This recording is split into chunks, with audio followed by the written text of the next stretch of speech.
What is up, guys? Cormac back here for the first time in quite a while with a regional deck profile. This event that I played this weekend was the Galway regional, and I came first place with it with a Danger Thunder Dragon list. I wasn't actually planning to play this event, but after missing out on playing the Dublin regional that we had last weekend in Ireland, an event which was bigger than our nationals from last year, quite amazingly, I just had this urge to start playing again. So I was able to borrow the Thunder Dragon engine off of a good friend of mine. Shout out to Jamie. He's an absolute legend. He let me like the full thing, basically all the core, like the Colossuses, all the main deck stuff. I threw in a couple of like other random things. I had most of the dangerous stuff myself. And after watching Sydney last weekend and the Thunder Dragon Danger list that was played by Bowden and Jesse, I really wanted to like mess around with something like this because I felt like this format had gotten quite stale. So I wanted to play something that was quite new, something that wasn't like fully developed yet. And I kind of took my own little sort of spin on it. This deck is very, very much not definitive lists or anything like that at all. There's a lot of things you can do to mess around with it. But yeah, this list worked out fairly well this weekend. It was 6 rounds this regional. I came 5 wins and 1 draw.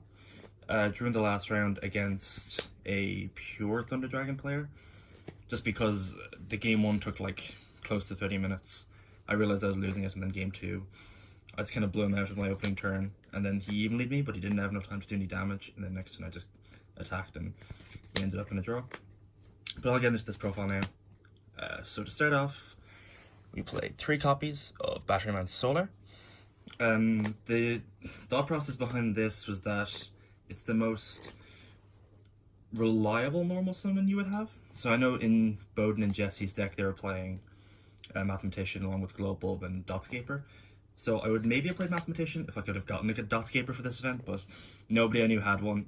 And I kind of only decided to go to this event like 5 hours beforehand, and it was a 2.5 hour bus. So all the people that I knew who were traveling had already left, and they weren't able to bring any stuff from their binders.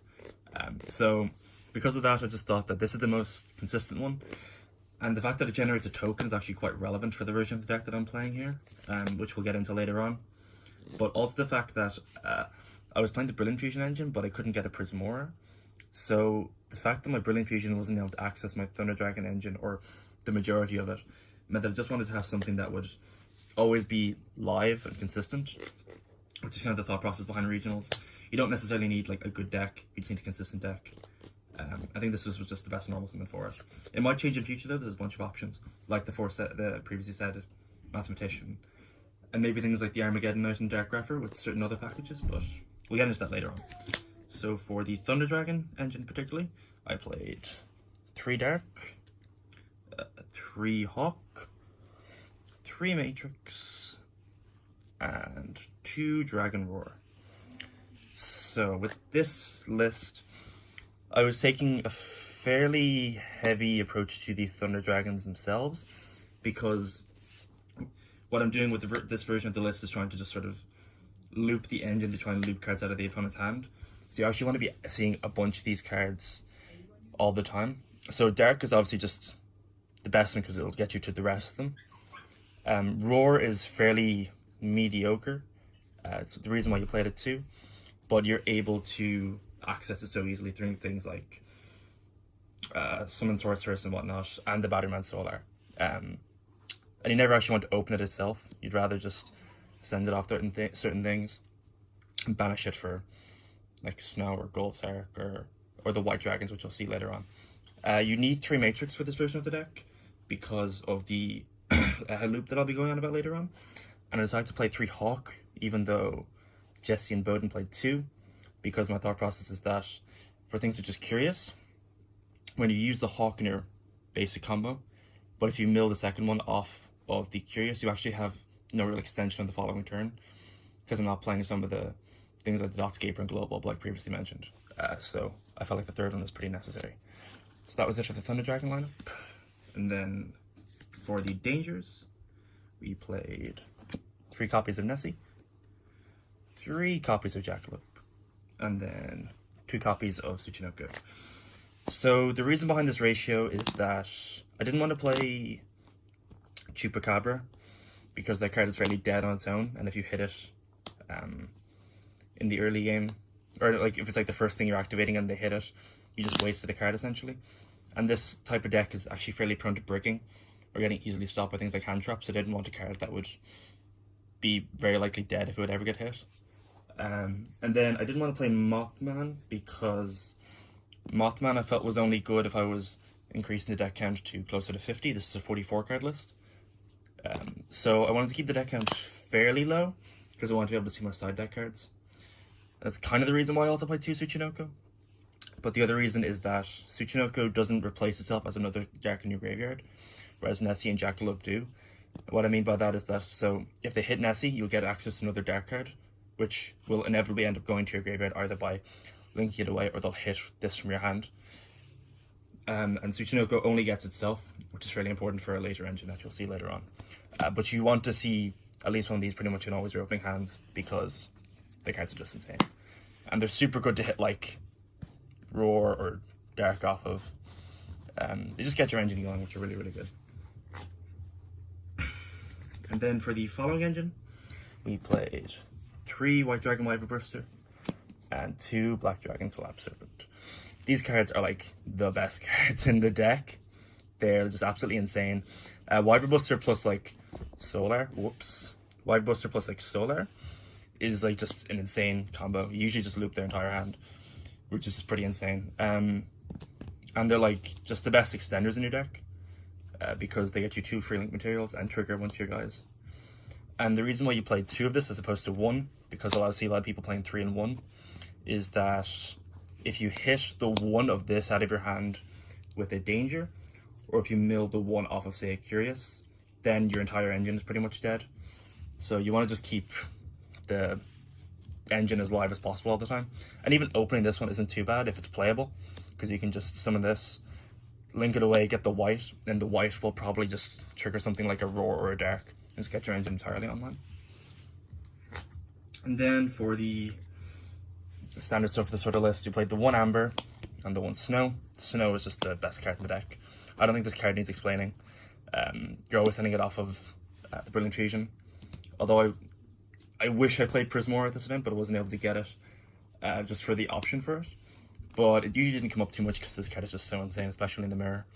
I played 1 Amber because, well, I'm not a bitch. So I wanted to just have the chance of opening this to be as low as possible because, like I said, this deck can be a little bit prone to bricking.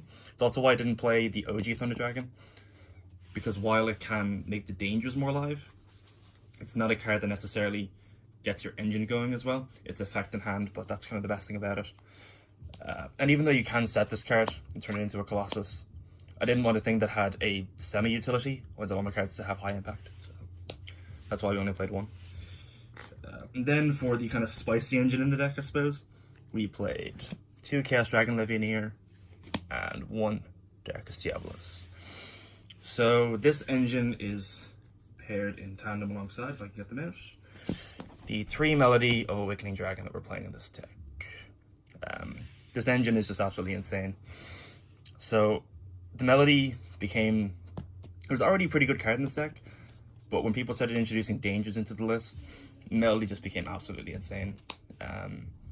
Just being able to trigger anything in your deck, set up your graveyard so easily for like stuff like the Legionnaire and the Darkus Diabolus is just absolutely amazing. I was considering playing 3 Legionnaire at the start, but the card is kind of gloggy in your opening hand, so I wanted to just only ever see it off of the Melody. But you have to play 2 and 1 just so the Melodies are live, so you can get both of them. And the Diabolos is really, really good against things like the Striker matchup and the Aldcast matchup. But the most important thing about both these cards is the fact that they loop cards out of your opponent's hand, which then pairs very well with a card we have next deck. You can probably guess it very quickly by now. But yeah, this is the kind of spicy engine for the weekend. It was pretty good. I think there's still some things that we can like iron out to make it a bit better, a bit more consistent. Like I said, some of the extenders like the Dotscaper and the Global could have been pretty good to like make better use of it, but we had to work with what we had.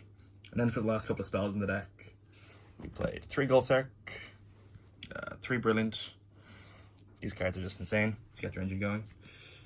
Then we played the 1 Thunder Dragon Fusion, and the 1 Foolish Burial, and of course the 1 Soul Charge. It's rounded out to 44. My plan was to play the Dotscaper and a 1-for-1 46, and go from there for the event, but because I couldn't get the Dotscaper, I felt the 1-for-1 was pretty underwhelming, because it doesn't trigger dangers, which is the most frustrating part of the card. But yeah, I don't think I worried too much about it. The deck ran fairly consistently for most of the event. There's only really one game where I properly bricked, and that was game 1 of round 1.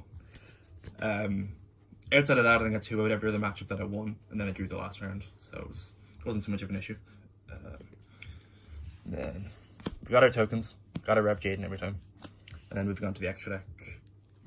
We played 3 copies of Thunder Dragon Colossus, and 2 copies of Titan, and then the 1 Seraphonite as our fusions.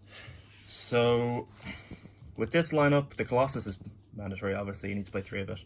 You could probably cut one of these Titans. They're not that necessary. I basically didn't have access to a 15th good extra deck card, like the Prismora. So my thought process was that if I end up making one of these alongside a Colossus in the opening turn, I want to still be able to just shuffle everything back, including the other one for a fusion, to be able to make a second Titan. Because the fact we're not playing OG in our deck means that we can't ever make Colossus off of fusion. So it was fine enough. I don't think I ever went into 2 and Titan at any point during the event, but I wouldn't regret it based on the limited options that I had. And Seraphonite is obviously just insane. And then for the links, I played 1 Link Kariba, 1 Reaperdocus, 1 Nightmare Phoenix, 1 Nightmare Unicorn, 1 Summon Sorceress, and 1 Curious. So these are all the sort of staple sort of links that you have of the Danger Thunder Dragon lists. These 2 cards should just not exist in the game together, or even just at all. They're both just absolutely stupid. Or even just Summon Sorceress existing with Reaperdocus is absolutely dumb. Link Kariba is really good, even without the Dotscaper, just because it's able to trigger certain effects, and it's a dark that lets you get into Curious much easier. And then the other stuff is just utility. And then for the last few links, we have this Yugioh, just really obvious. I used it once or twice during the event, it wasn't too relevant. I played Borreload, because I wanted to have an out to opposing Colossus and Titans, which I think was one of the things that I thought was quite interesting about Jesse's and Bowden's list, was the fact that they didn't play this, because I felt like having Titan as your only out to things like Borreload was pretty weird. And it just is so generically good against a lot of things, this format. And then the last card in the extra is the 1 Topologic Gunblight Dragon. So when I saw these lists going around, I was very confused as to why nobody was messing around with Gunblight, really. Because I felt like the deck generates so much advantage, and that was my issue when I first saw the original Thunder Dragon list, is that like it never felt like you're really pressing on the advantage from the broken hands that you would have.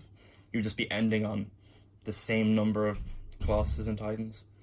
So with something like this, alongside the Levianeer and Diablos, I just felt like this is a version of the deck that actually rewards like the high ceiling of the deck, I suppose. Especially with the dangers, it's so easy to just start like getting into combos where you're getting into the Curious and you're getting into like just absolutely broken plays, and I'm like, well, you may as well make use of that advantage. And you're always able to loop this alongside the Snow, because the Snow makes this so easy, because even if you end on no cards after you loop them for 2 using this on your turn, you then use Snow, summon underneath this, and then because you banish like Dark and Matrix, because this is mandatory, it has to be chain link 1, and then the Dark and the Matrix are then chain link 2, so even though you have no cards and something is summoned under this, you then have the cards once the chain resolves. And that's why you play 3 Matrix in this list, because you're always going to be using the 3rd one to pitch off of this. I think every time I went first, I looped for at least 5, if not 6, when using this card, alongside the Chaos Dragon and the Diabolus, which is just absolutely insane. It shouldn't be like as consistent as that. But yeah, it's absolutely stupid. And then we're moving on to the side deck. This pack could probably use a good bit of work. This list is built like 5 or 10 minutes before the event, because I was going to have a lot of the extenders in the deck, but I wasn't able to find them. And then because of that, I was like, well, this changes up side deck ratios and whatnot, and I was missing some things that I wanted to play, but we worked with what we had. So then we played 3 Denko. This was for Striker mainly. And I would put it in against Geist, but it's kind of weird against Geist because if they know you're siding it, they can just flip up their stuff in standby phase, and then they can just summon multi-faker and just clear it away. But it's really, really good against Striker if they don't know to flip up like the Ego Booster and standby phase and whatnot. It's really, really good. But I don't know if I'll keep it in there because there's maybe better cards once people are expecting you to play it because of Blink Thunder. Playing 3 Pankratops because the card is just insane. Again, for stuff like Geist, I don't think I'd sided in against Striker. I see a lot of people saying that they would, but because of the fact that if you're going to be attacking over a Link and then clearing your back row, even if they Ego Booster their Link, then this card is kind of just not doing that much, other than just being a body. I did use it once along with the Reaperdocus to make a Summon Sork, without having to use Reaperdocus' effect, which is quite funny, but I didn't use it for much else during the event. Then played, for hand traps, 3 Lancia, and then the 3 Gamma, and 1 Driver. So I felt that these were the best hand traps against like Rongo and those sort of decks, because I don't think I'd want to slide hand traps in against decks that aren't basically killing you or stopping you from playing on the first turn. And these are just the best ones because Lancia just has like a blanket effect for the turn, and Gamma is just best against Rongo, even though it's kind of subpar against other things. But my thought process was my deck is so much higher ceiling than a lot of those other decks like Striker and Geist that I don't need to side in hand traps for them. I need to side in just other things. And I think 6 was fine because of the fact that we're playing 44 cards as opposed to like 49 that other lists are playing and whatnot. So you actually have a decent chance of seeing one of these in 6. So yeah, these were all pretty good. And then for the last 2 cards in the side deck, we played the 1 Imperial Order alongside the 1 Nightmare Griffin. So the thought process behind this was that going first against things like Striker and maybe like Pure Thunder Dragon is that they're going to be siding in like a bunch of hand traps to try and stop you, like Lancia and maybe Gamma, maybe Bell. So if that's the case and you're not able to fully loop them, then particularly with something like Lancia, you usually need to use the Snow to be able to loop them. So instead you just end on Griffin plus Order, and then those decks just can't play, and they've basically looped themselves for 1 because they used the hand trap. I didn't actually use this at any point during the event. I sided in like once, because like I said, I usually 2-0'd most of the matchups. But I think in theory it was fine. You could maybe potentially put Summon Limit in alongside it, alongside the Griffin, like the guys like Jesse and Bowden were doing. But I'm not quite sure how good that card is yet. I could have maybe tested it for this event, but I couldn't get one in time. But yeah, that was the list. Any questions that anybody wants to have about matchups or anything like that, you can leave them down below. I think this version of the deck is probably one of the better versions, but I don't know if this is the best list for it quite yet. I think there's a lot of things we can do to mess around with it. I think there's like definitely a bunch of where's the last card? There's definitely a bunch of different ways you can take it. So like I was saying, you can play the Mathman and Bulba and Dotscaper, or we could move towards playing things like maybe like Greffer and whatnot, alongside like, because the deck is like mostly darks anyway, and pitching things like Nesty is just absolutely game. But yeah, that's pretty much it. Any questions, anything you want to leave down below, be sure to like the video, subscribe to the channel, and ring the bell, and maybe someone will actually get a notification on it. But yeah, until next time, this has been Cormac, signing out.